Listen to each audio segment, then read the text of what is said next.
students, here I am with my completed form. I have already added my questions. I've adjusted the settings to protect people's privacy. I've sent it out to at least 15 of my classmates, and I have received enough responses that I can begin sorting and charting my data. What you can see is my form here, and I am on the questions tab where I can see and edit my questions.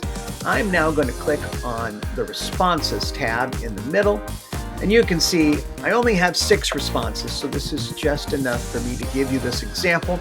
And you can see that for each of my questions or prompts for the respondent to click to, I have 3 response places, and I've got a chart that represents each of my responses. Google Forms makes that for me. But what I want to do is click the View in Sheets right at the top. I'm going to click that.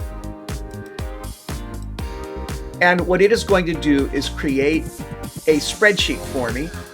If you haven't already made one, there will be an option to create a new spreadsheet, and that's the button you should click. In a new spreadsheet, when it opens up, you can see it looks like this.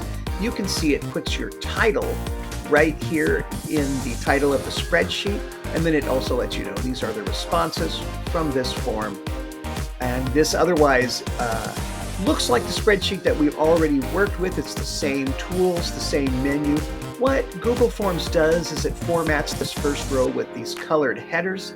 That looks a little different than what we did, but no worries, the form works just the same. And you can see Google Forms has also added something. It's added a timestamp. This isn't any identifying information. This just tells you what date and what time the response came in. Now, what I am going to do first is sort my data. So you can see that right now it's sorted by the date and time. What I want to do is sort it by one of my demographic categories. So I have age and I have gender.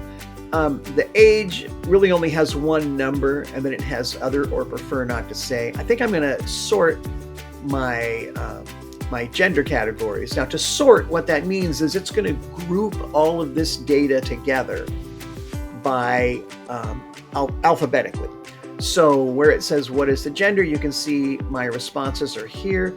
It's going to just group all of these responses together by where the first letter falls in the alphabet. If you watch, I'll click the little arrow in that column header, and I'm going to go to sort column, and I'm just going to choose sort A to Z. I can also sort Z to A, but I'm just going to use the first one. And when I do, you can see that not only does this column change order, but it brings all the data along with it. That keeps all the data for each response together. And you can see that since F comes before M or O, the female responses are right up at the top. And this allows me to then easily highlight groups if I want some information that are just from those respondents. I don't have to hunt them and write down what they responded. I can easily grab that information once they're all grouped together.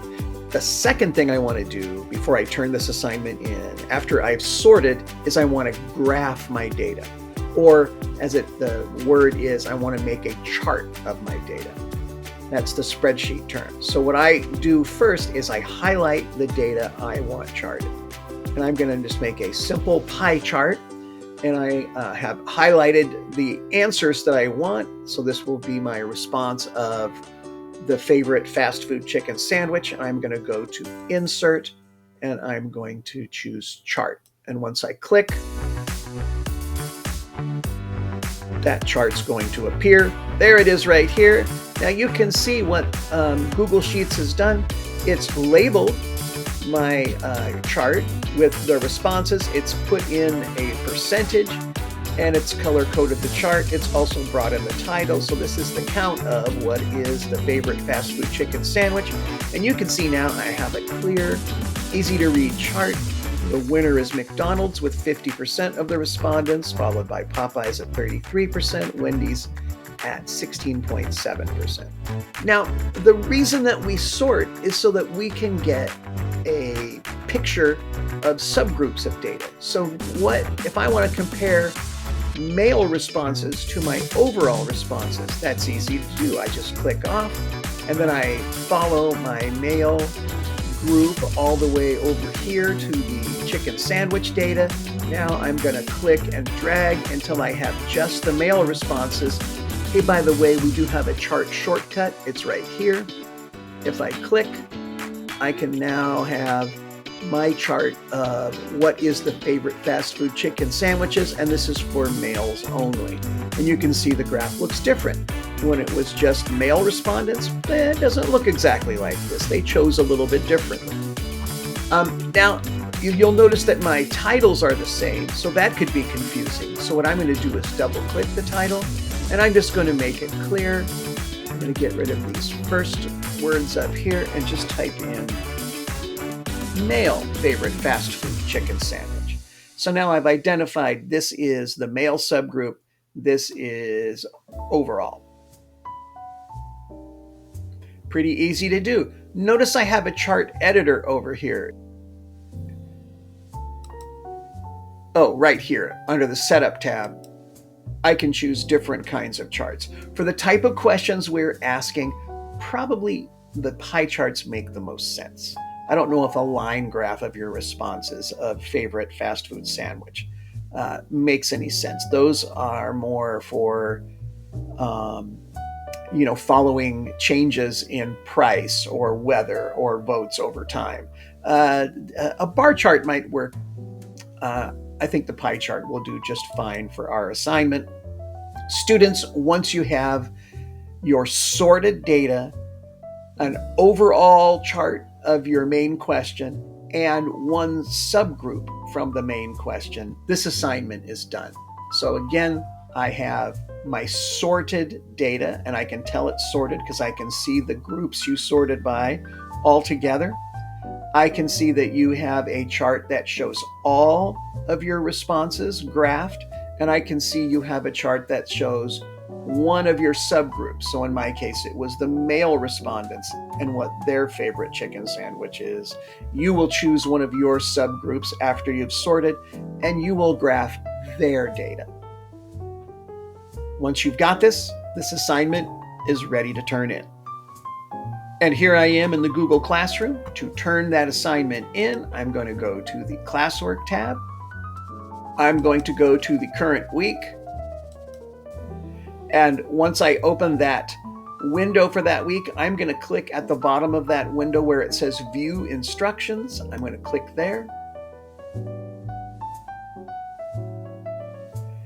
And what I'm going to do is click the Add or Create button. I just simply click, and I'm going to grab, now what I'm grabbing, am I grabbing a file? Yes, but this symbol is when the file is on your computer, like in your personal folder at school. What I want is in my Google Drive, because if you remember, we created these forms in our Google Drive, and your spreadsheet is going to be saved in the same folder that your form is. So I'm going to click Google Drive.